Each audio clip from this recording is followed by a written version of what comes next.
నమస్తే. ఈ మధ్య కాలంలో ఎక్కువగా వినిపిస్తున్న పేరు జాంబీ డ్రగ్స్. ఇటు బెంగుళూరులో ఒక కేసు, మహారాష్ట్రలో, బీహార్‌లో వ్యక్తులు జాంబీ డ్రగ్స్ తీసుకొని 2 గంటలు తరబడి రోడ్డు మీద అలా కదలకుండా నిలబడిపోయారు అని చెప్పి వార్తలు మనం చూస్తున్నాం. దీనికి మూలం ఎక్కడ అంటే అమెరికాలో మొత్తం స్ట్రీట్స్‌లో ఎక్కడ చూసినా జాంబీ డ్రగ్స్ తీసుకొని మనుషులు కదలకుండా, అవయవాలు పనిచేయకుండా, బ్రెయిన్ కూడా వాళ్ళ కంట్రోల్‌లో లేకుండా అలా నిలబడిపోయారు. ఇది ఎంతో కాలం పట్టదు భారత్‌కి రావడం అని చెప్పుకుంటున్న తరుణంలోనే అక్కడక్కడ కేసులు కనిపిస్తున్నాయి. ఇండియాలో కూడా జాంబీ డ్రగ్స్ వచ్చేసింది అని చెప్పి వార్తలొస్తున్నాయి. అసలు ఈ జాంబీ డ్రగ్స్ అంటే ఏంటి? ఇది నిజంగానే అమెరికాలో అంత ఎక్కువగా ఉందా? ఇండియాలో కూడా వచ్చేసిందా? ఇది తీసుకుంటే ఏమవుతుంది? ఇంత విచ్చలవిడిగా జాంబీ డ్రగ్స్ అనేది ఎలా దొరుకుతుంది? అనే విషయాల్ని మనం మాట్లాడదాం. అలాగే డ్రగ్స్ హైదరాబాద్‌లో ఎంత పర్సెంటేజ్‌లో ఇంకా ఎక్కువ పెరుగుతూ ఉంది అనే విషయాలకు సంబంధించి మనతో పాటు రెడ్డన్న గారు retired deputy commissioner of police మనతో పాటు ఉన్నారు. వారిని అడిగి డీటెయిల్‌గా తెలుసుకుందాం. నమస్తే సార్. నమస్కారం అండి. సో ఈ జాంబీ డ్రగ్స్ అనేది ఈ మధ్య కాలంలో ఎక్కువగా మనం వింటున్నాము. మెయిన్‌గా అమెరికాలో ఎక్కువగా కనిపిస్తుంది. రోడ్ల మీద ఎక్కువగా జాంబీ డ్రగ్స్ తీసుకున్న వాళ్ళు కనిపిస్తున్నారు అని చెప్తూ ఉన్నారు. ఇప్పుడు ఇండియాలో కూడా వచ్చేసింది. బీహార్‌లో, మహారాష్ట్రలో కొన్ని కేసులు కనిపిస్తున్నాయని చెప్పి అంటున్నారు. నిజమేనా అది? అసలు జాంబీ డ్రగ్స్ అంటే ఏంటి? ఇది మనుషులకు వాడే డ్రగ్ కాదు ఇది. ఓకే. ఈ డ్రగ్ని జంతువుల పైన, గుర్రాలు ఇటువంటి వానిపైన ప్రయోగిస్తారు. అదే కాకుండా ఆపరేషన్స్ చేసేటప్పుడు దీన్ని కదలకుండా ఉండడానికి దీన్ని జంతువులు అయితే ఆవు, ఎనుము, గేదో ఏదో ఉంటాయి కదా, పిల్లు, ఇట్లాంటివి కదలకుండా ఉండాలి అంటే ఆపరేషన్ టైంలో దీన్ని ఉపయోగిస్తారు. అదే పనిగా కొందరు ఈ గుర్రాలకు నేర్పించే వాళ్ళు కూడా వాడుతున్నారనేది, అంటే నేర్పించేటప్పుడు అవి ఎక్కువగా ఇష్టం వచ్చినట్టు పరిగెట్టకుండా ఉండడానికి కూడా దీన్ని వాడతారనేది ఒక ఇదిగా ఉంది. అయితే ఈ మధ్య కాలంలో బెంగళూరులో ఒకటి, మహారాష్ట్రలో ఒకటి ఈ జాంబీ డ్రగ్, బెంగళూరులో సిటీలోనే ఒక అతను అదేదో తీసుకుపోయే అతను ఏదో ఆల్ ఆఫ్ ఎ సడన్ ఒక డెలివరీ బాయ్ 2 అవర్స్ అక్కడే నిల్చుకున్నాడు. దాన్ని వైరల్ చేసినారు. దానిపైన డ్రగ్స్ ప్రూఫ్ లేదని అబ్బాయి పైన, వైరల్ చేసిన అబ్బాయి పైన కూడా ప్రూఫ్ లేదని కేసు పెట్టారు. ఎందుకంటే ఇట్లాంటివి చేస్తే, ఎందుకంటే మన దగ్గర దొరుకుతుంది, ఇట్ ఈస్ అవైలబుల్. ఇదేమి పెద్ద బ్రహ్మ విద్య అయిన డ్రగ్ ఏం కాదు, ఇట్ ఈస్ అవైలబుల్. సో దానివల్ల చాలా మంది దీనికి అడిక్ట్ అయిపోతారేమో, ఇది ఎక్కడుందో అని చూస్తారేమో. ఈ వెటర్నరీ హాస్పిటల్స్ లో it is available. Xylamine is a very small common drug. So దీన్ని చాలా అమెరికాలో విచ్చలవిడిగా ఉపయోగిస్తారు. అంటే ఒక నొప్పి నుంచి రిలీవ్ కావాలన్నా, తర్వాత ఏదైనా మనసులో ఉన్న బాధల్ని నుంచి విముక్తి పొందాలని కొంతవరకు దీన్ని ఉపయోగిస్తారనేది ప్రతీతి. బట్ ఉపయోగించిన అంతే అంతే, అంతకుమించి ఏం లేదు. సో దాన్ని అమెరికాలో విచ్చలవిడిగా వాడుతున్నారనేది తెలుస్తూ ఉంది. కొన్ని సందర్భాల్లో అక్కడ అన్ని దేశాల్లో దీన్ని రెగ్యులర్ యూస్ అనేది బ్యాన్ ఉంది. It's ban drug. ఆ విషయానికి వస్తే భారతదేశంలో కూడా 290 కెమికల్స్ని డ్రగ్ యూజ్ కింద చేసి నార్కోటిక్ కంట్రోల్ బ్యూరో యాక్ట్లో, నార్కోటిక్ కంట్రోల్ యాక్ట్లో దీన్ని పొందుపరిచారు 1985లో. అంటే ఈ కెమికల్స్ అన్ని కూడా డ్రగ్స్ కిందకి వస్తాయి. దీన్ని వాడటం కానీ, సేవించడం కానీ, అమ్మడం కానీ it's offence. It is an offence. Narcotic డ్రగ్లో మనం దగ్గుమందులు వాడతాము. దగ్గుమందులో ఎపిడ్రిన్, ఎపిడ్రిన్ వాడతాం. మన దగ్గర తయారయ్యే ఫ్యాక్టరీలు ఉన్నాయి. విజయనగరంలో ఒక ఫ్యాక్టరీ ఉంది, నెల్లూరులో ఎక్కడ ఒక ఫ్యాక్టరీ ఉంది, మన దగ్గర ఉంది. మన దగ్గర దీని హెడ్ ఆఫీస్ కూడా మనది పంజాగుట్టలో ఉంది, దీని హెడ్ ఆఫీస్. సో దీన్ని నార్కోటిక్ డ్రగ్ గా వినియోగిస్తారు. దీన్ని చాలా, అంటే ఇది చాలా నేను నార్కోటిక్ బ్యూరోలో పనిచేసేటప్పుడు ఈ డ్రగ్ ని సీజ్ చేశాం. ఎందుకంటే డ్రగ్ మందులు వాడేదాన్ని, అంటే వేరే కంపెనీ పేరు పెట్టి పబ్లిక్ లోకి వదిలినారు, పబ్లిక్ కొనుక్కున్నారు, దాన్ని మిస్యూజ్ చేస్తున్నారని. సో ఈ విధంగా నార్కోటిక్ కంట్రోల్ బ్యూరో నార్కోటిక్ కిందకు వచ్చిన దాదాపు 290 డ్రగ్స్ అన్ని కూడా నిషేధిత డ్రగ్సే. మీరు ఓపియం అనండి, గంజా అనండి, ఇలాగా చాలా డ్రగ్స్, హెరాయిన్ కానివ్వండి, కొకైన్ కానివ్వండి, కెటామైన్ కానివ్వండి, ఇవన్నీ కూడా నిషేధిత డ్రగ్స్ కిందకే వస్తాయి. బట్ ఈ స్పెసిఫిక్ డ్రగ్ ఇది భారతదేశంలో ఉన్నట్టు ఎక్కడా గుర్తించలేదు ఇంతవరకు. ఓకే. విరిగా వాడుతున్నారని కొందరు అంటున్నారు. ఇది వాడుతున్నారు కానీ ఏదో వెటర్నరీ వాళ్ళు ఎవరికో సప్లై చేస్తే వాళ్ళు ఏదో గుట్టుగా వాడుకుంటున్నారు అనేది ఈ మధ్య బయటకు వస్తుంది. బట్ చూడాలి, ఎందుకంటే అరెస్ట్ అయ్యి వాడిని కెమికల్కి వాడిని బ్లడ్ తీసి అనాలిసిస్ చేసి వాడి బ్లడ్లో ఉందా, ఎప్పుడుగా వాడుతున్నారని తెలుసుకుంటే తప్ప దీన్ని ఎంతవరకు వాడుతున్నారు, ఎవరెవరు వాడుతున్నారని లేదు. ఎవరో బెంగళూరులో ఒకతను, బాంబేలో ఒకతను ఎవరో వాడితే ఆ ఫోటోలు వైరల్ చేశారు. అంతకు మించి మన దగ్గర ఎక్కడ కేసులు రిజిస్టర్ కాలేదు. ఓకే. ఓకే. సో మీరు అన్నట్టుగా ఈ జాంబీ డ్రగ్స్ కనుక వాడితే, ఇప్పుడు అమెరికాలోనే తీసుకుందాము, 2 hours అలా కదలకుండా ఉండిపోతారు కదా, అసలు వాళ్ళ బాడీలో ఏం చేంజెస్ జరుగుతాయి? ఒకవేళ ఆ డ్రగ్ ఎఫెక్ట్ ఎంతసేపు ఉంటుంది వాళ్ళలో? ఇప్పుడు మోతాదును బట్టి, ఇప్పుడు సారాయి ఉంది, బ్రాందీ ఉంది, ఒక పెగ్గు తీసుకుంటే ఏం కాదు, 2 పెగ్గులు తీసుకుంటే కొంచెం ఉంటుంది, 4-5 పెగ్గులు తీసుకుంటే నియంత్రణ కోల్పోతారు. ఓకే. చిన్న మెదడు వాడిని చెప్పిన మాట అంటే it will not work, stop అయిపోతుంది. వాడిని నియంత్రణ కోల్పోతారు. ఎనీ డ్రగ్, ఏ డ్రగ్ అయినా మీరు ఈ 290 కెమికల్స్ ఏదైతే వాడుతున్నామో, కొకైన్, ఎపిడ్రిన్ అనండి, సూడో ఎపిడ్రిన్ అనండి, మీరు చాలా డ్రగ్స్ ఉన్నాయి. ఇలా ఆ డ్రగ్స్ తీసుకుంటే మీకు నొప్పి కనపడకుండా చేస్తుంది. స్టిమ్యులెంట్స్ ఇవన్నీ కూడా. సో నొప్పి నివారణ కోసం కొన్ని వాడతారు. ఇప్పుడు ఓపియం కూడా ఓల్డ్ ఏజ్ పీపుల్కి, మోకాళ్ళ నొప్పులు అవి ఎక్కువ ఉండే వాళ్ళకి ముందు కాలంలో డాక్టర్ ప్రిస్క్రిప్షన్ ఇస్తే ఓపియం చిన్న మోతాదులో ఇచ్చేవాళ్ళు, ఎక్సైజ్ డిపార్ట్మెంట్. ఇప్పుడు స్లీపింగ్ టాబ్లెట్స్ కి ఎలా ప్రిస్క్రిప్షన్ ఇస్తారో అలా ఆ విధంగా. సో ఆ విధంగానే డాక్టర్ ప్రిస్క్రైబ్ చేస్తే ఇస్తారు. సో ఈ డ్రగ్స్ ఏవైతే ఉన్నాయో, ఈ డ్రగ్స్ అన్ని కూడా బ్రెయిన్ పైన ఎఫెక్ట్ ఇస్తాయి. బ్రెయిన్ అంటే మీ ఆలోచన శక్తిని తగ్గిస్తాయి. మీరు ఈ దాని నుంచి అంటే క్షణికంగా, అంటే 2 గంటలో 3 గంటలో 4 గంటలో ఆ డ్రగ్ ఎంతవరకు నీ బ్రెయిన్ పైన పనిచేస్తుందో మీ నర్వస్ సిస్టమ్ పైన పనిచేస్తుంది, బ్రెయిన్ పైన పనిచేస్తుంది. అంటే నొప్పి ఇచ్చే నరాలు అవి కామ్ అయిపోతాయి. సో దానివల్ల మీకు నొప్పి తెలియదు. క్షణికావేశంలో ఏదైనా చాలా మంది పిచ్చి పిచ్చిగా బిహేవ్ చేస్తూ ఉంటారు. వాళ్ళకు కూడా ఈ డ్రగ్స్ ఉపయోగిస్తారు. మీకు అంతెందుకు, ఎక్కువగా ఆలోచన చేసి పిచ్చిగా వ్యవహరించే వాళ్ళకి ఈ డ్రగ్స్ ఇస్తారు. రాకెట్ ఫ్యూయల్ కు ఉపయోగించే డ్రగ్స్ కూడా దీనికి ఉపయోగిస్తారు.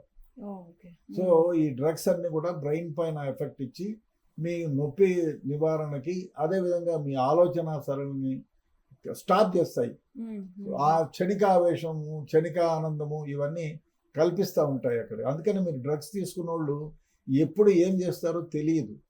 ఆ డ్రగ్స్ తీసుకుని, మనకు ఈ మధ్యకాలంలో ఒక ముసలాయన్ని, ఆయన పెద్ద ఇండస్ట్రియలిస్టు, కోట్లు గడించాడు. ఆ మనవాళ్ళని ఒక ఆయన ఎండిగా చేస్తే, ఇంకొక ఆయన అమెరికా నుంచి వచ్చాడు. అమెరికాలో ఉన్నత చదువులు చదువుకున్నాడు. అబ్బాయి ఇక్కడికి వచ్చిన తర్వాత ఏదో బిజినెస్ చేసుకుంటాను, నాకు ఎండిగా, మీ వన్ ఆఫ్ ది ఎండిగా నాకు, లేదా డైరెక్టర్గాను కంపెనీలు ఏమంటే ఈ రిజెక్టెడ్. ఎందుకంటే is addicted for narcotic drugs. So అందువల్ల ఆయన వద్దని చెప్తే, ఆయనకేదో నా ఖర్చులకు లేవంటే 4 కోట్లు 5 కోట్లు ఇచ్చాడు.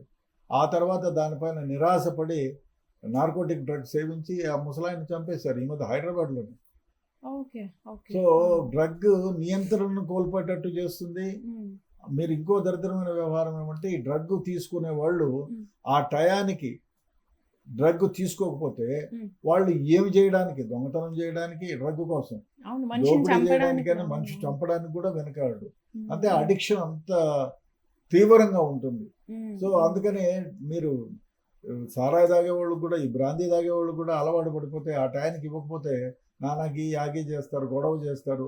తాకపోతే ఇదైపోతుంది. అదే కాకుండా షేకింగ్స్ వస్తాయి. సో అందువల్ల ఇది బ్రెయిన్ పైన, నర్వస్ సిస్టమ్ పైన బాగా యాక్ట్ చేస్తుంది. ఓకే. సో మీరు అన్నట్టుగా ఈ నార్కోటిక్స్ దాంట్లో 290 మెడిసిన్స్, డ్రగ్స్ ఇవి వాడకూడదు అని చెప్పి లిస్ట్ లో చేర్చారు కదా. ఎప్పుడైతే వాటిని బ్లాక్ లిస్ట్ లో పెట్టారో, వాటికి పేరు మార్చి మళ్ళీ మార్కెట్ లోకి రిలీజ్ చేస్తున్నారు అనేది ఒకటి ఉంది. సో ఆ పేరు మార్చేటప్పుడు FDA అప్రూవల్స్ ఏమైనా తీసుకోవాలి కదా, వాళ్ళు చెక్ చేయరా అసలు? ఇప్పుడు చిన్న మాట, మన దగ్గర మ్యాండ్రాక్స్ దాదాపు 200 కోట్ల మ్యాండ్రాక్స్ని 1999లో మేము సీజ్ చేసాం. ఓకే. అప్పుడు సీజ్ చేసినప్పుడు వాళ్ళు ఆస్పిరిన్ బిళ్ళల పేరు పెట్టి తయారు చేశారు. మార్చేశారు మళ్ళీ. ఓకే. ఆ. ఇప్పుడు ఏముంది డ్రగ్ మన దగ్గర దాదాపు కొన్ని వందల వేల కంపెనీలు ఉన్నాయి మన దగ్గర. అవును. చాలా కంపెనీలు కూడా హైర్ అండ్ ఫైర్. ఉమ్, ఇప్పుడు నేనున్నాను, మీరు వస్తారు ఓనర్గా, ఉమ్, అయ్యా నాకు ఈ డ్రగ్స్ చేసి పెట్టు అని మీరు కెమికల్స్ ఇస్తారు. ఉమ్, అవన్నీ రుబ్బేసి టాబ్లెట్ ఫారాల్లో మీరు తయారు చేసి టాబ్లెట్ పంచల్లో పెట్టి ఇస్తారు. ఓకే. దానిపైన ఏమి రాసి ఉంటుందో అదే, కానీ ఏమి రాసి ఉండేది దాంట్లో ఉందా అనేది అనుమానం. తెలీదు. ఓకే, ఎందుకంటే ఓకే. కాంబినేషన్ ఆఫ్ డ్రగ్స్ ఉమ్, వాడు రాస్తాడు, ఇట్లా కాంబినేషన్స్ ఉంటాయి ఆ దాంట్లో. కాంబినేషన్ లో పేర్లు అన్ని కరెక్ట్ గా రాస్తారు. ఉమ్. దాంట్లో ఏ ఓపియమో పెడితే ఏం కనుక్కుంటాం. అంటే అది మళ్ళీ టెస్ట్ లో తెలుసుకోలేమా సార్? టెస్ట్ చేస్తే డెఫినెట్ గా ఏ డ్రగ్ అయినా టెస్ట్ లో తెలిసిపోతుంది. కానీ ఎందుకు చేస్తారు? మీరు తలనొప్పి బిళ్ళ అని అడిగిస్తే తలనొప్పి బిళ్ళ అనుకుంటారు. మీరు దాన్ని స్మగల్ చేయాలంటే డిస్ప్రిన్ అని మీరు దానిపైన ముద్ర వేసి ఇదంతా చేసిన తర్వాత అది మీరు కంప్లైంట్ చేసి దాన్ని తీసుకెళ్లి కెమికల్ అనాలిసిస్ చేస్తే ఓ ఇది డిస్ప్రిన్ కాదు, ఇది నార్కోటిక్ డ్రగ్. అది లాంగ్ ప్రాసెస్. అది చాలా ఎన్ని డ్రగ్లను చేస్తావు? కొన్ని వందల కంపెనీలు ఉన్నాయి ఫైర్ అండ్ హైర్. సో ఆ విధంగా మన దగ్గర చాలా సందర్భాల్లో ఈ డ్రగ్స్ తయారు చేసి ఇతర దేశాలకు పంపించినవి ఉన్నాయి. సో డ్రగ్ అన్లెస్ మీరు డౌట్ వచ్చి తీసుకుంటే తప్ప మీకు తెలియదు. దానికి రూపం ఏముంది, తెల్లగా కూడా ఉంటాయి. కాబట్టి తెల్లగా ఉంటాయి, కలర్ కలిపితే కలర్ వస్తాయి. కాబట్టి డ్రగ్ అంటే అన్లెస్ యు టెస్ట్ మీకు తెలియదు. ఇప్పుడు అంతెందుకు, గంజాయి కూడా, గంజాయి మొక్క మామూలుగా ఈ చెండు మల్లె చెట్లు ఉన్నాయి, దాని మధ్యలో వేస్తే గుర్తుపట్టలేదు. అన్లెస్ తీసి నలిపి వాసన చూస్తే తప్ప తెలియదు. చాలా కాలం మనం ఆకులు అలానే ఉంటాయి, ఆకులు అదే విధంగా ఉంటాయి, పువ్వులు ఒకటి రావు, కానీ అదే విధంగా పూలు గింజలు వస్తాయి దానికి, గంజాయి గింజలు. సో దానిని ఇంకో పాకంగా చేసేవాళ్ళు ఇంత క్రితం. ఆ గంజాయి గింజల్ని పేస్ట్ చేసి ఉడకబెట్టి దాంట్లో నుంచి జిగురు లాంటి పదార్థం తీసి చాక్లెట్లో కలిపి ఇచ్చేవాళ్ళు. ఇప్పటికీ చేస్తున్నారంట కొన్ని సందర్భాల్లో. సో ఈ నార్కోటిక్ డ్రగ్, దీని ప్రభావం విపరీతంగా ఉంటుంది బ్రెయిన్ పైన. మీరు గంజాయి తీసుకుంటే ఎంత ప్రభావం ఉంటుందో, గంజాయి పీలిస్తే ఎంత ప్రభావం ఉంటుందో, కొకైన్ వాడితే ఎంత ప్రభావం ఉంటుందో అంత ప్రభావం ఉంటుంది. సో నార్కోటిక్ డ్రగ్ అన్ని డ్రగ్స్ కూడా సిఎన్ఎస్, సెంట్రల్ నర్వస్ సిస్టమ్ పైన, బ్రెయిన్ పైన యాక్ట్ చేస్తాయి. మెయిన్ సిస్టమ్ మీద పడుతుంది. అవును. ఓకే. ఓకే. ఇక కమింగ్ టు హైదరాబాద్ డ్రగ్స్, ఈ మధ్య కాలంలో రోజుకి ఎక్కడో ఒక చోట డ్రగ్ ప్లెడ్లర్స్ని పట్టుకున్నామని చెప్పో, లేకపోతే చాలా మంది యువత దానికి అడిక్ట్ అయిపోయారు, డ్రగ్ టెస్ట్లో పాజిటివ్ చాలా మందికి వచ్చిందనో మనం చూస్తున్నాం కదా సార్. ఈ పర్సంటేజ్ గురించి మాట్లాడితే ఎక్కువగా ఆల్మోస్ట్ 15 years నుంచి 30 years మధ్యలోనే ఎక్కువగా తీసుకుంటున్నారు అనేసి అంటున్నారు. నిజమేనా ఇది? అవును. ముఖ్యంగా అడల్ట్స్, టీనేజర్స్ దగ్గర నుంచి 40 years బిలోలో ఉండేవాళ్ళు దీనికి అలవాటు పడిపోతున్నారు. ఈ మహమ్మారి బాధపడి చాలా మంది జీవితాలు నాశనం చేసుకుంటున్నారు. దీనికి అనేక కారణాలు ఉన్నాయి. ఒకటి, దీని గురించి సరైన అవగాహన ప్రజల్లో కల్పించకపోవటం. ఇది ఇంకో విషయం ఏమిటంటే ఈ డ్రగ్ అవైలబిలిటీ ఉండటం. ఇంకో విషయం ఏమిటంటే ఈ డ్రగ్ మనకి ఒకసారి చవి చూస్తే ఏం పోయింది, యువతల ఉత్సాహం ఎక్కువ. ఏముందన్న ఒకసారి ఏమైతుంది, నేను అడిక్ట్ కాను, నాకు అంత మైండ్ కంట్రోల్ ఉంది అని ఎవడో ఫ్రెండ్ చెప్తాడు. ఒక కేసులో, నా దగ్గరకు వచ్చిన కేసులో, అతన్ని మామూలుగా మార్చాలనే ఉద్దేశంతో కౌన్సిలింగ్ ఇస్తూ ఉంటే, నీకు ఎట్లా అలవాటు అయిందిరా బాబు అంటే, ఫలానా వ్యక్తి ఎప్పుడు క్రికెట్ ఆడడానికి పోయినా అన్ని 6లు 4లు కొడతాడు, మంచి ఇదిగా ఉంటుంది, అది కొన్ని ఎక్సర్సైజ్ చేసేటప్పుడు కూడా దీన్ని వాడతాడు, వాడి ఎక్సర్సైజ్ చేసుకుంటే he had lot of strength అని అన్నాడు. నేను చాలా అడుక్కుంటే కూడా చెప్పలేదు. చివరికి నువ్వు డబ్బులు 2000 ద్వారా నీకు చూపిస్తానన్నాడు. తీసుకెళ్ళి ఉక్కా సెంటర్లలో చేసినాడు. తర్వాత నేను సేవించినాను. సో నాకు ఏదో ఎక్కడో ఆనందంగా పైన మేఘాల్లో తేలినట్టు అనిపించింది, నాకు హ్యాపీగా అనిపించి దానికి అడిక్ట్ అయ్యాను అని చెప్పాడు. ఓకే. ఇంకా డ్రగ్స్ స్టార్ట్ చేసే వాళ్ళు ఎవరు అడిక్ట్ అవ్వకూడదని స్టార్ట్ చేస్తారు, బట్ అడిక్ట్ అవుతారు. అందరూ కూడా ఏమంటే అదే ఒకసారి ఏం కాదు, సారాయి బ్రాందీ విస్కీలకు కూడా అలవాటు పడేవాళ్ళు కూడా ఎప్పుడన్నా పార్టీలు తీసుకుంటానన్నా అంటారు. ఆ మనసు బాగలేక ఇప్పుడు ఆ పార్టీలలో హ్యాపీ బర్త్డేకి తాగుతారు, మళ్ళీ మనసు బాగలేక ఇంకోసారి తాగుతాడు. రీజన్ రోజుకి ఏదైనా తాగడం ఒకటే. ఒకటే రోజు అలవాటు పడిపోతారు. ఒకసారి ఉమ్, నార్కోటిక్ డ్రగ్స్ కానీ మత్తు పానీయాలకు దేనికి కూడా అలవాటు పడితే ఉమ్, దాని నుంచి బయటికి తీసుకురావడం చాలా చాలా చాలా కష్టం. ఉమ్, అదేవిధంగా ఆంధ్రప్రదేశ్లో, తెలంగాణలో ఈ మధ్య కాలంలో ఈ మనకు సందీప్ శాండిల్ గారు, మేమిద్దరం కలిసి పనిచేసాం ఓల్డ్ సిటీలో. చాలా వెరీ గుడ్ ఆఫీసర్. ఓకే. ఆయన ఈగల్ టీంకి హెడ్గా ఉన్నారు. ఉమ్, చాలా కేసులు, దాదాపు ఈ 3 ఏళ్లలో 22,000 కేసులు పెట్టారు, ఉమ్, ఈ నార్కోటిక్ కేసులు.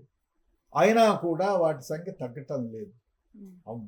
జెంట్సే కాదు, దొరికిన వాళ్ళలో ఆడవాళ్ళు ఉన్నారు. దాదాపు 9,900 పై చిలుపు లేడీస్ కూడా ఉన్నారు. మేమేమి దేనికి తగ్గిపోమని.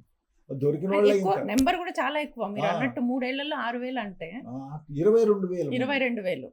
అంటే అందులో ఆడవాళ్ళు 900. 900 మంది ఆడవాళ్ళు దొరికిన వాళ్ళు. ఉమ్, దొరికిన వాళ్ళు ఎంతమంది ఉంటారో అంటే దీనికి జెండర్ డిఫరెన్స్ కూడా ఏమీ లేదు. ఉమ్, ఎవరైనా వాడతారు, హ్యాపీగా వాడతారు. మన ముఖ్యంగా సినిమా వాళ్ళు వాడుతున్నారు అనేది ఒక ప్రతీతి. అవును, అవును. వాళ్ళు బాడీ మెయింటెనెన్స్ కి, స్కిన్ కోసం వాడతారు అనేది ఒకటి ఉంది. అంత అబద్ధం. ఇప్పుడు ఇది స్టిమ్యులెంట్ అంటారు కొందరు ఉమ్, పిచ్చోళ్ళు. దేంట్లో దొరుకుతారు మీరు, దేనికైనా అవును, మంచిది. అవును. గంజాయి అంత ఇప్పుడు ఏదైనా మీరు నెట్లో కొడతారు. ఇప్పుడు అయ్యే వచ్చింది ఆర్టిఫిషియల్ ఇంటెలిజెన్స్. నెట్లో కొడతారు, ఉమ్, డ్రగ్ తీసుకుంటే is it a sexual stimulant అని. Um, yes, definitely if you take it in a very little quantity it is a stimulant. Okay. కానీ అక్కడితో ఆగరు కదా. అవును. సో దాని మోతాది విపరీతం. ఉమ్, కొందరు అరే ఒకసారి తీసుకుంటే నాకు మనసు బాగలేదు, ఏమైతుంది తీసుకుందామని ఒకసారి. అరే తీసుకుంటే ఎట్లుంటుందో, యువతలో ఉత్సాహం ఎక్కువ. అవును. సో ఒకసారి తీసుకుందాం, ఎట్లుందో రుచి చూద్దాం, రేపు నుంచి వద్దు దాని జోలికి పోవద్దు అనుకుంటారు. 1-2 సార్లు, ఒకసారి పొరపాటున వాడతారు, రెండోసారి అదే నా మనసు బాగలేదు, ఆ రోజు బాగుండింది, బాగా హెవెన్లో ఉన్నట్టుంది, ఆకాశంలో మేఘాల్లో తేలినాను, మనసు ఏం బాగాలేదు ఈరోజు, ఒక్కసారి 100 సార్లు అయిపోతుంది. ఆ విధంగా జీవితాలు నాశనం అయిపోతుంది. అవునవును. అంటే సప్లై చేసే వాళ్ళు కూడా వేలకు వేలు అడుగుతుంటారు ఒకసారి అడిక్ట్ అయిన తర్వాత అని ఇప్పుడు చెప్పేసి. మీరు ఇంకో విషయం తెలుసునా, ఇవి ఎవరైతే పెడలర్స్ ఉన్నారో వాళ్లకు విపరీతమైన లాభాలు తెచ్చిపెడుతుంది. అవును, అవును. మీకు ఒక గంజాయి అనుకోండి, అక్కడ ఎంతకు దొరుకుతుంది? కేజీ 4,000 నుంచి 5,000కు దొరుకుతుంది. Okay, okay. శ్రీశైలం ఎక్కడైనా ఫారెస్ట్ ఏరియాలో, ఉమ్, ఉమ్, వైజాగ్ లేకపోతే ఒరిస్సా ఏరియాల్లోనూ ఉమ్, మీకు 4,000, 5,000కు దొరుకుతుంది. ఉమ్, వాళ్ళు అంతర్ పంటగా ఉపయోగిస్తారు. దానికి వాళ్ళు చెప్పే రీజన్, నేను నార్కోటిక్స్లో పనిచేసేటప్పుడు వరంగల్లోనూ, తర్వాత ఖమ్మంలోనూ కొన్ని 100 ఎకరాలు కల్టివేషన్ ఉంది. అందరినీ క్లీన్ చేసేవాళ్ళం, క్లీన్ చేసి నిప్పు పెట్టేవాళ్ళం. సో ఆ విధంగా ఉండేది అప్పుడు గంజాయి. ఇప్పుడు తగ్గిపోయిందా? తెలంగాణలో చాలా తక్కువ తగ్గిపోయింది. ఎందుకంటే అప్పుడు ఎక్స్ట్రీమిస్ట్ ప్రభావం ఉండేది. ఆ ఏరియాల్లో పోలీసు వాళ్ళు కానీ, ఎక్సైజ్ డిపార్ట్మెంట్ వాళ్ళు కానీ పోలేకుండా ఉండేవాళ్ళు. అదే కాకుండా దీంట్లో వచ్చిన లాభం మిగతా దేంట్లో రాదు. మీరు ఏదైనా పత్తి వేశారు, వాడు ఇత్తనాలు సరి ఇకపోతే రైతుకి ఏమవుతుంది? గిట్టుబాటు ధర రాదు, రైతులకేమో పెట్టుబడి కూడా రాదు. సో ఏం చేయాలి?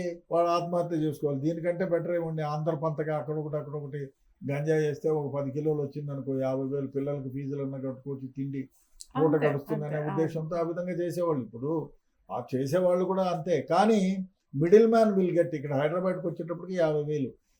ఏ బిజినెస్లో మీరు 5,000 పెట్టుబడి పెడితే ఇన్స్టెంట్గా 2 రోజుల లోపల ఇన్ని 100 రెట్లు పెరుగుతుంది చెప్పండి.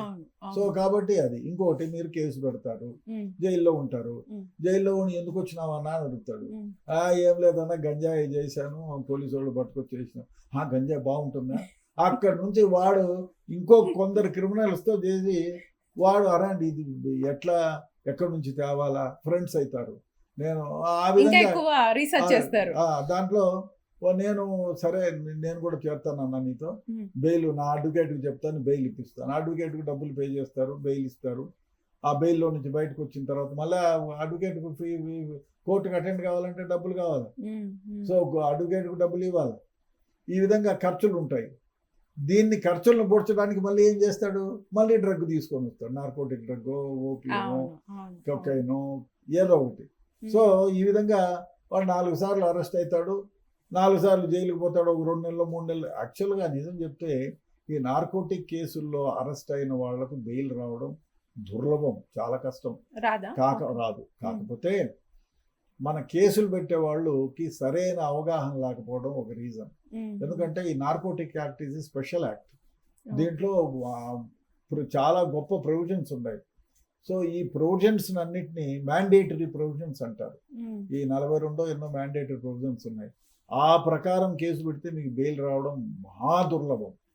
అది లేదు. దానివల్ల వీళ్ళకి బెయిల్ వస్తున్నాయి.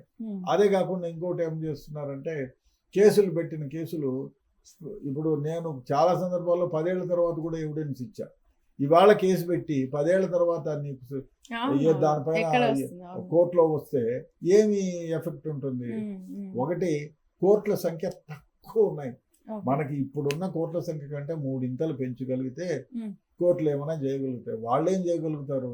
ఒక ఉదయం నుంచి మధ్యాహ్నం వరకు కాల్ వరకే ఉండిపోయింది కోర్టులలో. అందువల్ల సో కోర్టులలో ఇంకో దరిద్రమైన వ్యవహారం ఏమంటే విట్నెస్లను భయపెట్టడం, విట్నెస్లు భయపెట్టి కేసులు కొట్టించుకోవడం. లేదు, కొందరు మా పార్టీ కూడా ఏంది మా పార్టీ కేసు పెట్టినాం అని చెప్పి వాడిని భయపెట్టి, కొందరిని భయపెట్టి కోర్టులోకి పోనీయకుండా రాజీ చేయటం, డబ్బులు ఇచ్చి రాజీ చేయటం. సో ఈ విధంగా కొన్ని కేసులు వీగిపోతున్నాయి.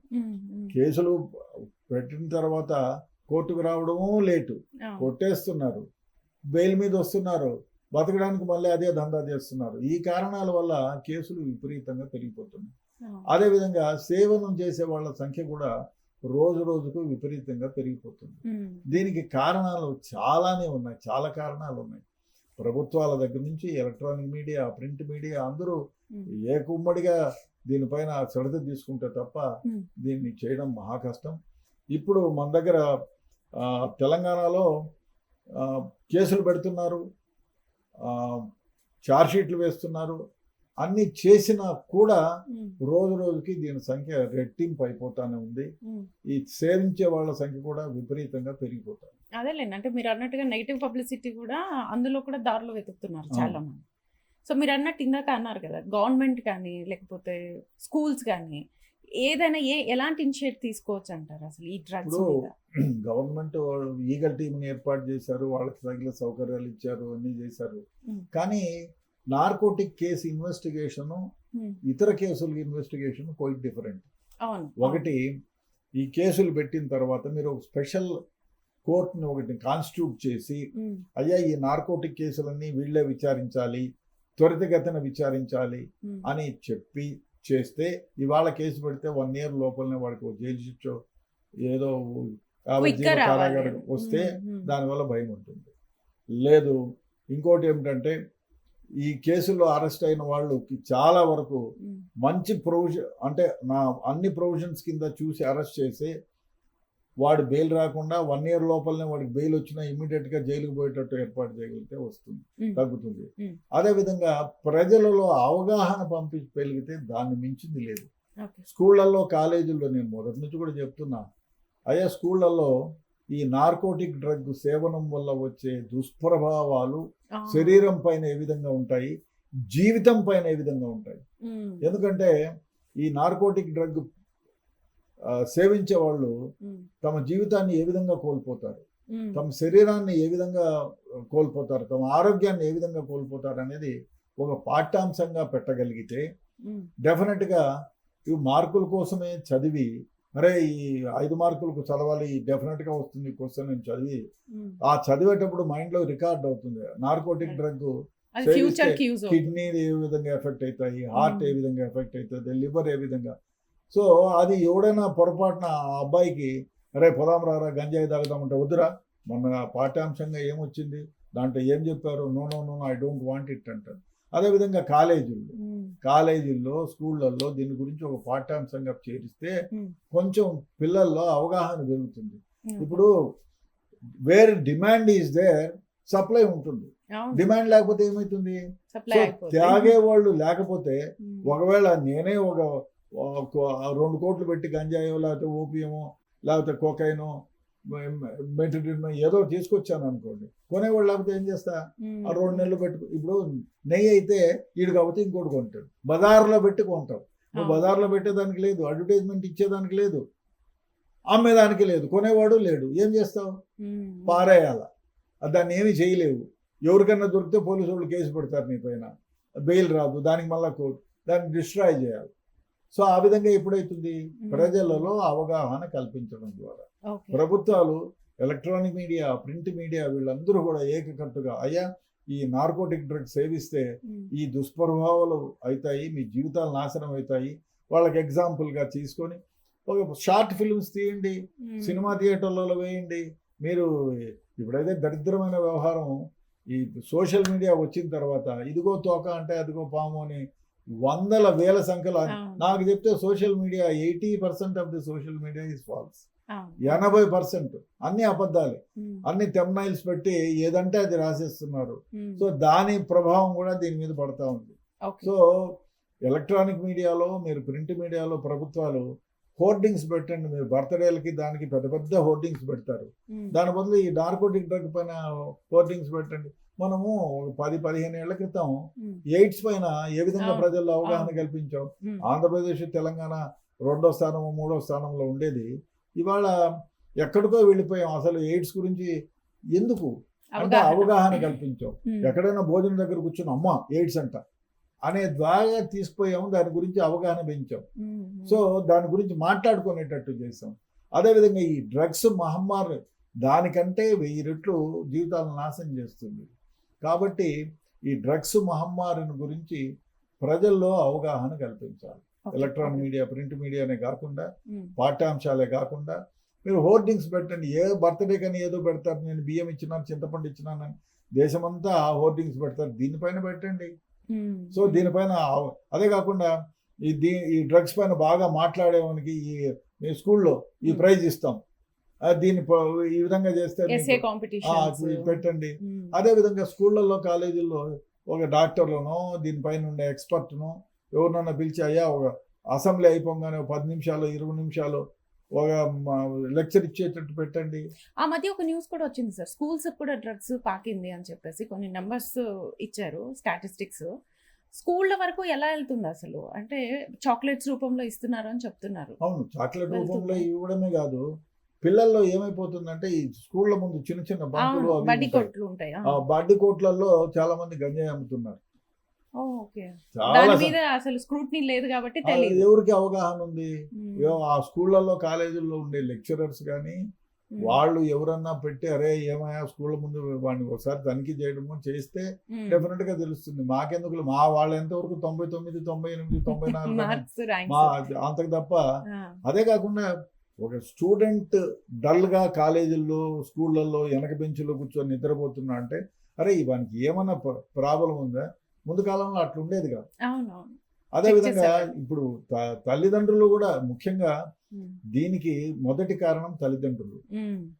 తల్లిదండ్రులు ఎట్లా కారణభూతులు అవుతారంటే, ఇద్దరు ముందు కాలంలో లాగా ఇంట్లో 30-40 మంది, 20 మంది, 15 మంది ఉండేవాళ్ళు కాదు. ముందు కాలంలో అంతమంది ఉండేవాళ్ళు. 15-20 ఏళ్ల క్రితం అన్ని ఉమ్మడి ఫ్యామిలీస్, అవ్వ, తాత, మామ, చిన్నాయన, పెదనాయన అందరూ ఉంటారు. ఇంట్లో ఏదన్నా ఎక్కడన్నా ఎవరన్నా వాడు తాగుబోతూ అని పేరు వస్తుందిరా, ఫలానా వెంకటరామయ్య తమ్ముడు తాగేసి బజార్లో ఎంత చెడ్డ పేరు, బజార్లో ఈ విధంగా మాట్లాడినాడు ఎంత చెడ్డ పేరు అని చెప్తే అది కౌన్సిలింగ్ లాగా పిల్లలకి అందరికీ ఉపయోగపడేది. అదేవిధంగా ఇప్పుడు కొడుకు కూతురు ఎవరో స్కూల్ నుంచో కాలేజ్ నుంచి వస్తే మనం కూర్చోబెట్టుకొని ఎట్లున్నావు, ఎట్లా చదివినావు, ఏం చేసినావు, ఏం రా బ్యాగ్ ఇంత బరువుగా ఉంది, ఎన్ని నోట్స్ ఎందుకు రా అని ఒకసారి చూస్తే తెలిసిపోతుంది నీకు. ఆ ఫోన్ ఇస్తే ఆ ఫోన్లో ఏరా నీ ఫ్రెండ్ ఏమరా ఇంత మంచి మార్కులు వస్తున్నాయి, వాడేమో ఈ విధంగా పెట్టారని చూస్తే వాడి గురించి తెలుస్తుంది. అదేవిధంగా చాలా మంది నార్కోటిక్ డ్రగ్ కు అలవాటు పడిపోవడానికి ముఖ్య కారణం స్నేహితులు. Tell me your friends, I will tell you what ever. మిమ్మల్ని గురించి తెలుసుకోవాలంటే మీ స్నేహితులను అడిగితే చెప్తారు. సో ఆ విధంగానే తల్లిదండ్రులు వాళ్ళతో మాట్లాడకపోవడం, వాళ్ళకి ఏమి బాధలు ఉన్నాయో కనుక్కోకపోవడం, అప్పుడప్పుడు స్కూళ్ళకి కాలేజీకి వెళ్ళి తనిఖీలు చేయకపోవడం, ఈ కారణాల వల్ల పిల్లలు అరుసుగా వాళ్ళకి డబ్బులు ఇస్తున్నారు. అబ్బో ఇద్దరు కష్టపడి సంపాదించి మా అమ్మాయికి మా అబ్బాయికి మంచి ఎయిర్ కండిషన్ కారులో పోవాలా, ఎయిర్ కండిషన్ స్కూల్లో కూర్చోవాలనే చూస్తున్నారు. అంతేగాని అరే వాడి క్యారెక్టర్ ఇచ్చామా, మంచి ఎథిక్స్ని ఇచ్చామా అనేది ఎక్కడ అది గమనించడం లేదు. అదేవిధంగా మేము చదువుకున్న రోజుల్లో మారల్ క్లాసెస్ ఉండేవి, అది ఎక్కడా కనపడవుతాయి. పర్సనాలిటీ డెవలప్మెంట్ మారల్ క్లాసెస్ అంటే దాని గురించి ఒక పీరియడ్ ఉండేది, వీక్లీ 3 times 2 times దానికి చెప్పేవాళ్ళు. అసలు ఇప్పుడంతా కాంపిటీషనే కదా సార్, ఎక్కడ కానీ మారల్స్ గురించి ఎక్కడే కానీ లేదు. అవును. పిల్లలకి మనం క్యారెక్టర్ నింపాలి, మంచి మారల్స్ నింపాలి. నువ్వు 100 కోట్లు సంపాదించినా కూడా ఏమైతుంది, వాడు గుర్రపందాలు, పేకాట, డ్రగ్స్కి అలవాటు పడితే మీరు ఏం చేయగలుగుతారు? వాడి జీవితాన్ని మీరు నాశనం చేసిన వాళ్ళు అవుతారు. అందుకే మంచి క్యారెక్టర్నివ్వండి, మంచి అలవాట్లనివ్వండి, ఎథిక్స్నివ్వండి, మారల్స్నివ్వండి. వాడు దానిపైన నిలబడతాడు, జీవితాంతం హ్యాపీగా ఉంటాడు. అది ఇవ్వటంలే, దాన్ని వదిలేసి ఆర్టిఫిషియల్ లగ్జరీకి వైపు పోతున్నారు. కాబట్టి తల్లిదండ్రులు ఇది గమనిస్తే అక్కడే ఒక 30 to 40% ఫిల్టర్ అవుతుంది. స్కూళ్ళల్లో, కాలేజీల్లో ఒక లెసన్ లాగా పెడితే దానివల్ల ఒక 10%. అదేవిధంగా ఈ కాంపిటీషన్స్ పెట్టి వాళ్ళలో అవగాహన కల్పిస్తే ఇంకో 10%. అదేవిధంగా ఎలక్ట్రానిక్ మీడియా, ప్రింట్ మీడియా పట్టుకున్నోడు ఈ విధంగా జీవితం నాశనం అయిపోయింది, వాడికి జైలు వచ్చింది, వాడు జైల్లోకి పోతే ఇంక 10 ఏళ్ళు 20 ఏళ్ళు. మీకు ఇంకో విషయం తెలియదు, ఈ నార్కోటిక్ కేసుల్లో అరెస్ట్ అయితే 20 ఏళ్ల వరకు కూడా జైలు శిక్ష పడుతుంది. అదే పెడ్లర్స్కేనా లేకపోతే యూజ్ చేసిన వాళ్ళకి? యూజ్ చేసిన వాళ్ళకి కాదు, యూజ్ చేసిన వాళ్ళు ఎండ్ యూజర్ కాదు.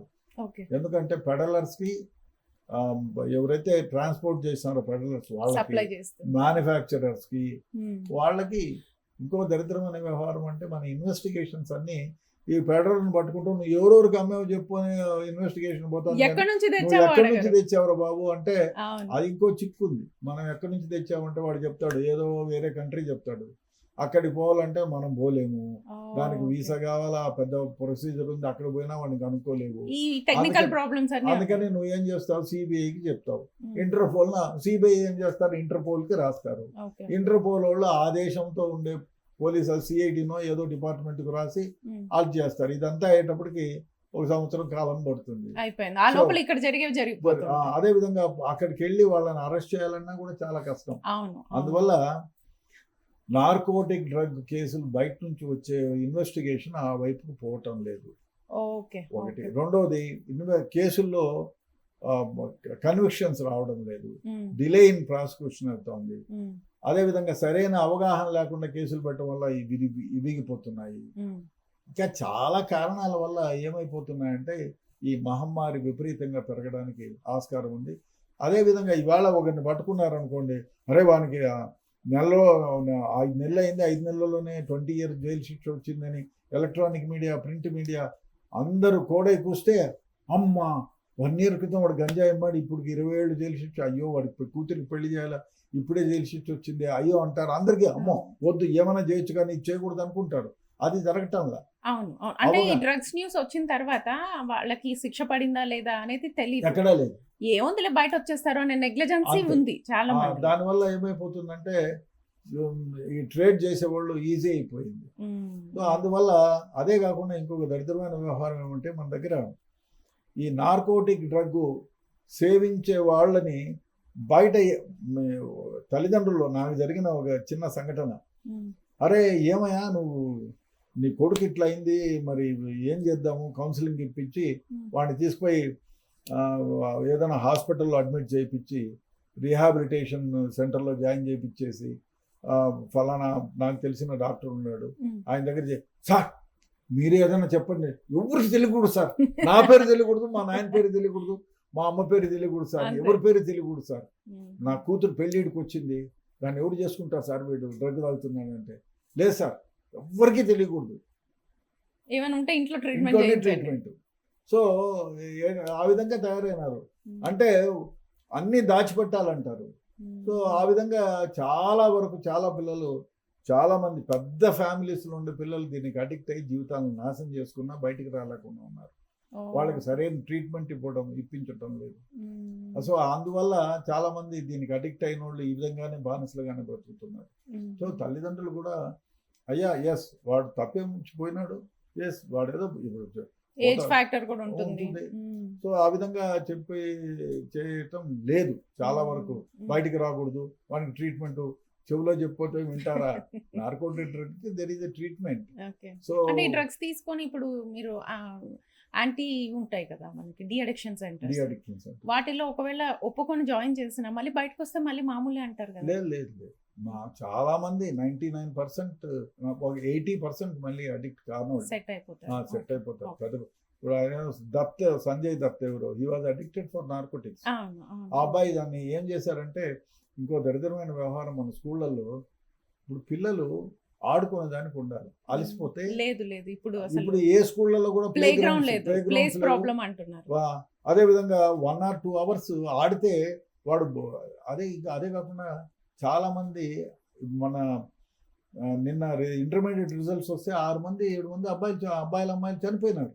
ఒకడు ఫెయిల్ అవుతానని అపోహతో చనిపోయి అనుకొని వాళ్ళకి అవగాహన రాహిత్యం.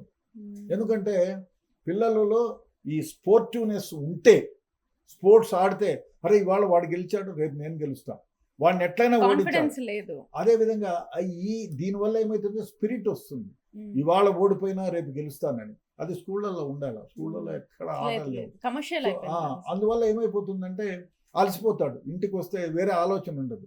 ఇప్పుడు ఏమైపోయింది, ఏం లేదు, స్కూల్లో వ్యాన్లో కూర్చొని వస్తాడు కదలకుండా, ఇంట్లో వస్తాడు, అమ్మ నాయన ఉండరు, వాడే తాళం తీసుకుంటాడు, ఏం చేయాలంటే చూస్తాడు. దీంట్లో ఈ సోషల్ మీడియాలో 111 అబద్ధాలు, దాన్ని నిజంగా నమ్ముతారు. సో దానివల్ల చాలామంది పిల్లలు తమ ఆరోగ్యాన్ని నాశనం చేసుకుంటాడు, జీవితాలు నాశనం చేసుకుంటాడు, ఇట్లా దురలవాట్లకు లోనవుతున్నారు.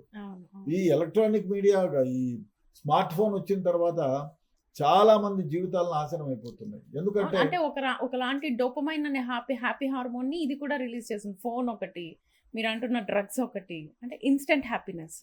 అదే కాకుండా ఈ పిల్లలు దీనికి అడిక్ట్. ఈ ఫోన్ ఎంత మంచిదంటే ఎంత మంచిది, బంగారు కత్తి లాంటిది, చాలా మంచిది. దీన్ని చెడ్డగా ఉపయోగించుకుంటున్నాం కానీ మంచిగా ఉపయోగించుకోవటంలా. అందువల్ల పిల్లలు నార్కోటిక్ సేవనానికి అలవాటు పడిపోతున్నారు. దీనికి ప్రభుత్వాలు కూడా చేయూతనిచ్చి, ఇప్పుడు ఇంకోటి ప్రభుత్వాలు ఏదో డిపార్ట్మెంట్ నుంచి చేశారు కానీ మీరు మామూలు డిపార్ట్మెంట్కి దీనికి డిఫరెన్స్ ఏమంటే, మీరు ఎవరి దగ్గరికైనా వెళ్ళి అయ్యా ఈ కాస్మెటిక్ పౌడర్ ఎంత అంటే చెప్తాడు, లేదు ఈ స్ప్రే ఎంత అంటే చెప్తారు, రేట్ దొరుకుతుంది. ఎవరిదన్నా నార్కోటిక్ అమ్మేవాడి దగ్గరికి పోయి అన్న నాకు గంజాయి కావాలంటే, ఎవరో నీకు చెప్పింది, నేను అమ్ముతాను చెప్పుతో కొడతాను అంటాడు వాడు. అప్పుడు ఏం చేయాలా, వానికి ఆ రోజు నుంచి 1 వారం 10 రోజులు వాని దగ్గరికి పోయి బిస్కెట్ వేయాలా. అంటే ఎవడన్నా పోలీసు వాళ్ళు కూడా డైరెక్ట్గా అడిగితే లేదు సార్ ఎవరు చెప్పినారు అబద్ధం అంటారు. దానికి ఎవరినన్నా ఒక పెడలర్ గానో ఒక యూజర్ గానో ఒక డెకాయిని ఏర్పాటు చేయాలి. ఆ డెకాయి 1 నెలలో 2 నెలలో 3 నెలలో నా కొకైన్ అన్నా అంటే పోరా బుద్ధులేనాడా మర్డర్ చేస్తాను నేను ఎందుకు వేస్తాను అంటాడు వాడు. ధూళిపెట్టోడు అయితే అదే పని అంటే అదే విధంగానే మాట్లాడతారు. సో వాడిని పంపించాలంటే డబ్బులు కావాలి. డబ్బులు ప్రభుత్వాలు విరివిగా, అంటే ఇంకో దరిద్రం ఉంది, ఎస్ఆర్ అమౌంట్ కింద పోలీసులకు డబ్బులు ఇస్తే వాళ్ళు ఇట్లా దానికి ఉపయోగించే బదులు సొంతంగా తింటారనే అపవాదు కూడా ఉంటుంది కదా. అందువల్ల దీన్ని ప్రాపర్గా ఉపయోగించాలి. డెకాయిని ఏర్పాటు చేస్తే వీళ్ళని పట్టుకోవాలంటే డెకాయే, ఇంకా వేరే మార్గం లేదు. వాళ్ళు ఎవడైతే దీనికి అలవాటు పడ్డాడో, ఎవరైతే దీన్ని ట్రాన్స్పోర్ట్ చేశాడో వాడిని పట్టుకోగలిగితే వాడు ఎంతమందిని చెప్తాడు. అదేవిధంగా వాడిని ట్రాప్ చేయాలంటే మీరు మామూలుగా పట్టుకున్నారు అనుకో, సెర్చ్ చేసుకోండి సార్ నా దగ్గర ఏం లేదంటాడు. అట్లా కాదు కదా, నువ్వు డ్రగ్గు నువ్వు నీ అండర్లో ఉంటేనే నీ కేసు అవుతుంది. సో అందువల్ల ఇవన్నీ కారణాల వల్ల సో డబ్బులు విరివిగా ఖర్చు పెట్టాలా. అదే కాకుండా ఇప్పుడు నార్కోటిక్ కంట్రోల్ బ్యూరోలో ఇప్పుడు మన దగ్గర ఈగల్ టీంలో ఉన్నారనుకో, ఇవాళ పోస్ట్ చేసి 3 నెలల తర్వాత నువ్వు లా అండ్ ఆర్డర్ పోతే వీడికి ఉన్న నాలెడ్జ్ కొంచెం వెళ్ళిపోతుంది. అట్లా కాకుండా డెడికేటెడ్ ఆఫీసర్స్ ఉండాలి. ఓ 2 ఏండ్లో 3 ఏండ్లో 4 ఏండ్లో పనిచేస్తే నాలెడ్జ్ ఉంటుంది. అరే ఫలానా ఏడాది వాడు చేస్తాడు, ఇక్కడ ధూల్పేటలో రామకృష్ణ గారు చేస్తాడు, వాడి మైండ్లో ఉంటుంది. సెర్చ్ చేయలేప్పుడు ఆ విధంగా ఉండి వాళ్ళకి ట్రైనింగ్ ఇవ్వాలి. కేసెస్లు పెట్టడానికి ట్రైనింగ్ ఇస్తే ఫలానా విధంగా కేసు పెట్టి. అదేవిధంగా ఇంకోటి ఏమంటే నార్కోటిక్ యాక్ట్లో ఉండేటువంటి గొప్పది ఫైనాన్షియల్ ఇన్వెస్టిగేషన్ చేయొచ్చు. మీరు కానీ నేను కానీ నార్కోటిక్స్లో 100 కోట్లు సంపాదిస్తే దాన్ని ప్రభుత్వాలు ఫైనాన్షియల్ ఇన్వెస్టిగేషన్ చేసి కాన్ఫిస్కేట్ చేయొచ్చు మొత్తం ప్రాపర్టీని. ఆ విధంగా చేస్తే మళ్ళీ ఎవడు రాడు, దాన్ని ప్రచారంలోకి తీసుకురండి. మొన్నవాడు ఫలానా వాడు చేశాడు, నార్కోటిక్ డ్రగ్లో ఇంత సంపాదించాడు, దాన్ని అంతా ప్రభుత్వం సీజ్ చేసింది, ఫైనాన్షియల్ ఇన్వెస్టిగేట్ చేసి వాని జీవితాన్ని వాడిని ఉన్న ప్రాపర్టీస్ మొత్తం రాసేసి ప్రభుత్వానికి అయిపోయింది అని చెప్తే అది ఆ ఎఫెక్ట్ చాలా ఎక్కువ ఉంటుంది. ఆ విధంగా కూడా జరగటం లేదు. సో ఈ కారణాల వల్ల నార్కోటిక్స్ డ్రగ్ సేవనము యువతలో చాలా ఎక్కువగా ప్రబలిపోతా ఉంది. Okay. Okay sir. Thank you so much. So ఈ జలజైన్ అనే డ్రగ్ మామూలుగా అయితే వెటర్నరీ హాస్పిటల్స్‌లో అయితే దొరుకుతుంది. కానీ దీన్ని రాంగ్ వేలో యూజ్ చేస్తున్నారు కాబట్టి ఈ జాంబీ డ్రగ్స్ అనేది మనకు అమెరికాలో ఎక్కువగా కనిపిస్తుంది. బట్ ఇప్పటికైతే ఇటు హైదరాబాద్‌లో లేదని చెప్తున్నారు. అయితే డ్రగ్స్ అయితే ఎక్కువగా వినియోగం చేస్తున్నారు. యువత ఎక్కువగా యూజ్ చేస్తున్నారు. ఎస్పెషల్లీ స్కూల్స్‌లో ఎక్కువగా కనిపిస్తుంది కాబట్టి పేరెంట్స్‌లో అవగాహన రావాలి. At the same time parents వచ్చిన తర్వాత కూడా ఇటు స్కూల్స్‌లో ఒక పాఠంగా లేకపోతే ఎస్సే రైటింగ్‌గా చెప్తే దీనికి సంబంధించినటువంటి అవగాహన పిల్లల్లో కలిగి మేబీ కొంచెం తగ్గొచ్చు అని చెప్పేసి రెడ్డన్న గారు చెప్తూ ఉన్నారు.